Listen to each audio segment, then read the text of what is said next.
Assalamualaikum warahmatullahi wabarakatuh. Selamat pagi, salam sehat untuk kita semua. Selamat berjumpa kembali pada video pembelajaran ilmu pengetahuan alam kelas 8. Kali ini kita akan mempelajari materi tentang pembiasan cahaya, lanjutan dari materi minggu yang lalu. Tujuan pembelajarannya adalah 1. Mendeskripsikan tentang pembiasan cahaya. 2. Mendeskripsikan pembiasan pada dua medium yang berbeda kerapatannya.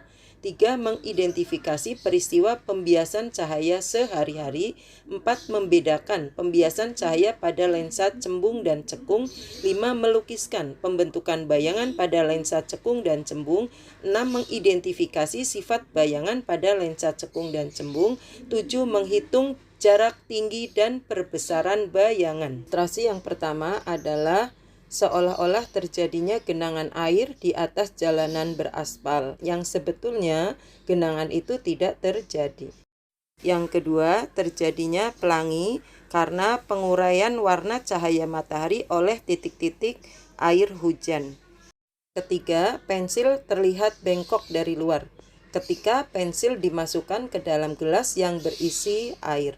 Untuk mengetahui terjadinya penyebab peristiwa-peristiwa tersebut, marilah kita pelajari materi pembiasan cahaya. Apakah pembiasan cahaya itu?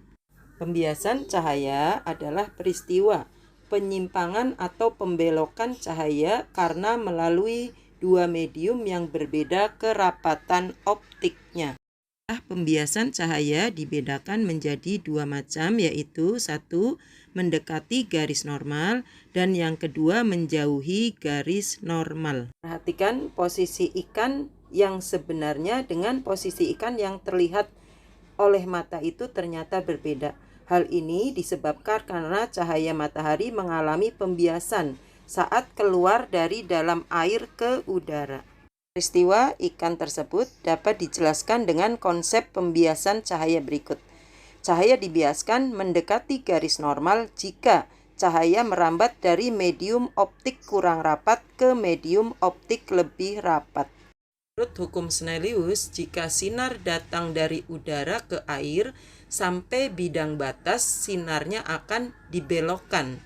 Jadi sinar bias membelok mendekati garis normal. Pembelokan cahaya yang kedua yaitu menjauhi garis normal. Cahaya dibiaskan menjauhi garis normal jika cahaya merambat dari medium optik lebih rapat ke medium optik kurang rapat. Contohnya, cahaya yang merambat dari dalam air ke udara ataupun dari kaca ke udara, seperti yang ditunjukkan oleh tanda panah pada gambar. Di situ terjadi pembelokan cahaya jika cahaya datang dari kaca ke udara, maka sinar biasnya menjauhi garis normal. Contoh lain peristiwa pembiasan cahaya sehari-hari selain yang diilustrasikan tadi antara lain dasar kolam terlihat lebih dangkal bila dilihat dari atas. 2. Kacamata minus atau negatif atau kacamata plus positif dapat membuat jelas pandangan bagi penderita rabun jauh atau rabun dekat karena adanya pembiasan. 4. Terjadinya pelangi setelah turun hujan. Materi selanjutnya adalah pembiasan cahaya pada lensa cembung. Sifat lensa cembung atau lensa konveks adalah konvergen, artinya memusatkan berkas cahaya. Seperti yang digambarkan di situ, jika ada berkas cahaya yang dilewatkan melalui lensa, maka yang keluar dari lensa akan dipusatkan di satu titik. Jadi berkas cahaya yang datang sejajar sampai di lensa, maka oleh lensa akan dibelokkan, dipusatkan di satu titik yang disebut titik fokus atau F2. Untuk melukiskan bayangan menggunakan sinar istimewa. Yang pertama, sinar yang datang sejajar sumbu utama akan dibiaskan atau dibelokkan menuju titik fokus. 2. Sinar datang menuju titik fokus akan dibiaskan sejajar sumbu utama. Yang ketiga, sinar datang menuju ke pusat optik lensa, sinar tidak dibelokkan tetapi diteruskan. Bagaimana proses pembentukan bayangannya? Sekarang kalian lihat gambar berikut. Di situ ada lensa cembung dan sebuah benda peki ada di sebelah kiri berdiri. Akan kita lukiskan dengan 3 sinar istimewa. Yang pertama, sinar yang nomor 1 berwarna ungu. Sinar yang sejajar sumbu utama sampai di lensa, sinarnya dibelokkan ke titik F2. Sinar yang kedua yang berwarna hijau, sinar yang datang menuju ke pusat optik lensa. Sinarnya tidak dibelokkan tapi diteruskan lurus. Yang ketiga, sinar yang berwarna oranye. Sinar yang datang menuju ke titik F1 sampai di lensa akan dibelokkan sejajar sumbu utama. Ya, terkumpullah 3 sinar bias yang berwarna ungu, hijau, dan oranye di satu titik lurus dengan titik P2. Disitulah letak bayangan terbentuk. Perhatikan gambar proses pembentukan bayangan jika benda di R3 ada di sebelah kiri antara titik 2F2 sampai dengan tak terhingga. Maka bayangannya akan terbentuk di sebelah kanan, yaitu antara F1 dan 2F2 yang bersifat nyata, terbalik, dan diperkecil. Selanjutnya, jika benda di ruang 2 yaitu sebelah kiri antara titik 2F2 dan F2, maka bayangannya akan terbentuk sebelah kanan, yaitu di antara 2F1 sampai tak terhingga dan bersifat nyata, terbalik, diperbesar. Terakhir, jika benda di ruang 1 yaitu antara F2 dan pusat optik lensa, maka bayangan akan terbentuk di belakangnya sehingga bersifat maya karena satu ruangan dengan benda. Maya, tegak, dan diperbesar. Itulah proses pembentukan bayangan yang terjadi pada lensa cembung. Sekarang kita lanjut ke pembiasan cahaya pada lensa cekung. Lensa cekung adalah lensa konkav bersifat divergen, artinya menyebarkan berkas cahaya.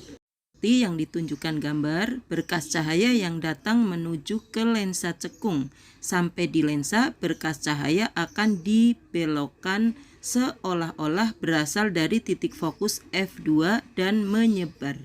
Untuk pembentukan bayangan pada lensa cekung menggunakan sinar istimewa, yaitu sinar istimewa yang pertama adalah sinar datang sejajar sumbu utama akan dibiaskan seakan-akan dari titik fokus. Sinar istimewa yang kedua adalah sinar datang seakan-akan menuju titik fokus akan dibelokkan sejajar sumbu utama. Dan sinar istimewa yang ketiga adalah sinar datang menuju pusat optik lensa, maka sinar akan diteruskan, tidak dibelokkan. Itulah 3 sinar istimewa yang berfungsi untuk proses pembentukan bayangan pada lensa cekung. Nah, sekarang kita lanjutkan proses pembentukan bayangan pada lensa cekung. Proses pembentukan bayangannya adalah sebagai berikut. Sebuah benda berada di depan lensa cekung, yaitu antara titik M1 dan F1. Sinar istimewa yang digunakan adalah sinar istimewa pertama dan ketiga. Sinar istimewa pertama adalah sinar yang datang sejajar sumbu utama, maka akan dibiaskan seolah-olah sinar biasnya berasal dari titik F1.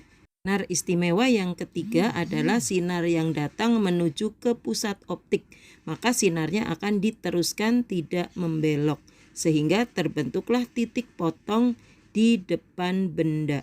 Titik potong dihasilkan dari perpanjangan sinar bias yang pertama dan sinar bias yang ketiga. Karena hasil dari perpanjangan, maka bayangan bersifat maya, tegak, diperkecil. Alat-alat sehari-hari yang prinsip kerjanya menggunakan prinsip kerja lensa adalah sebagai berikut.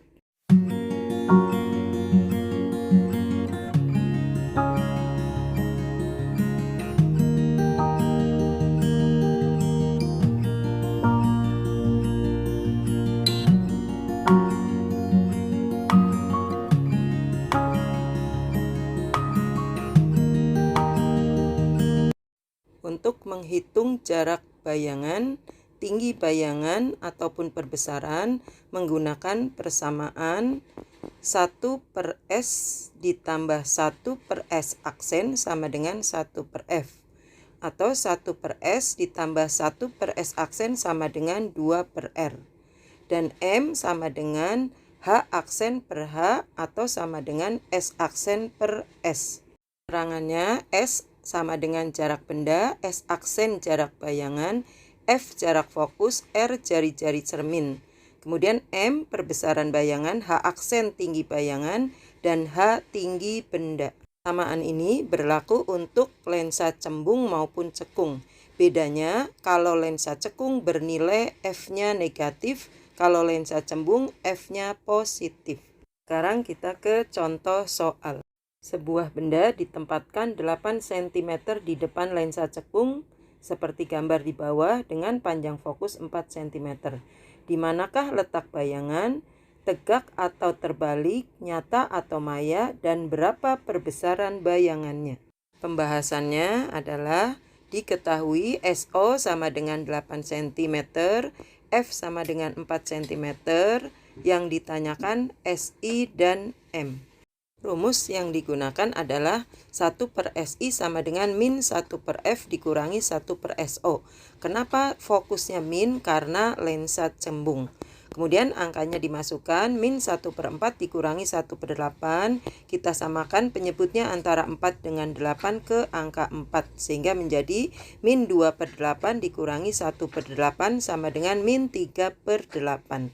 Sehingga SI-nya kita balik menjadi min 8/3 sama dengan min 2,67 cm. Jadi letak bayangan ada di 2,7 cm dari lensa di ruang 4. Maka bayangan bersifat maya dan tegak. Bayangan bersifat maya karena SI bernilai negatif. Untuk menghitung perbesaran bayangan menggunakan rumus M sama dengan SI per SO. Menggunakan tanda garis 2 di samping adalah tanda mutlak. Fungsinya untuk menghilangkan nilai negatif. Jadi M sama dengan min 2,7/4 sama dengan min 0,7. Atau tanda mutlaknya kita hilangkan maka nilainya menjadi 0,7. Contoh yang kedua adalah benda diletakkan 20 cm di depan lensa cembung seperti gambar di bawah dengan panjang fokus 10 cm. Di manakah bayangan, tegak atau terbalik, nyata atau maya, dan berapa perbesaran bayangannya? Pembahasannya diketahui SO sama dengan 20 cm, fokus F sama dengan 10 cm, dan yang ditanyakan SI dan M. Rumus yang digunakan adalah 1/SI sama dengan 1/F min 1/SO. Kali ini fokusnya bernilai positif karena lensa cembung. Kita masukkan angkanya sehingga menjadi 1/10 min 1/20 sama dengan 2/20 min 1/20 sama dengan 1/20 sehingga SI menjadi 20/1. Maka jarak SI-nya 20 cm. Bayangan terletak di 20 cm dari lensa berada di titik M atau di pusat kelengkungan lensa dan bersifat nyata karena SI-nya bernilai positif dan terbalik. Untuk mencari perbesaran kita gunakan rumus M sama dengan SI per SO. Sama dengan SI-nya 20 cm per SO-nya 20 cm, maka M-nya sama dengan 1. Jadi perbesaran bayangan sama dengan 1, maka bayangan sama besar dengan benda. Demikian pembelajaran hari ini. Semoga apa yang sudah Ibu jelaskan dapat kalian pahami dengan baik, sehingga bisa mengerjakan soal-soal dengan mudah. Selamat belajar dan tetap mematuhi protokol kesehatan. Ibu akhiri dengan membaca hamdalah. Alhamdulillahirobbilalamin. Wassalamualaikum warahmatullahi wabarakatuh.